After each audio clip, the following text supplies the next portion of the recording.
Məhəbbətini rədd etdiyin zərrinin səndən necə intiqam alacağını görəcəksən. Səfərinə döndürəcəyim səni. Hələ, onda ölkədə ən ağıllı cin mən sayılarım. Onun beynini götürüb sənin kəllənə yerləşdirirəm.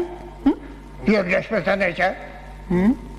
Onda oğlunun kəlləsinə yerləşdirirəm. Onun başı yekədir. Yox, mən də istəmirəm. Özünə ayırtında. Hə? Sonra o biri cin sinəsinə döyüb desin ki, bu ölkədə məndən ağıllı cin yoxdur. Doğrudan ha? Yəni bu köçürməsiz iş düzəlməz.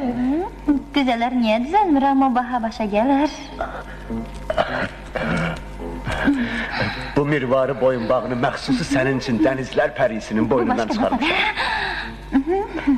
Bəxşiş üçün məmnunam. Mənim əzizim. Dedim məhəbbət unut.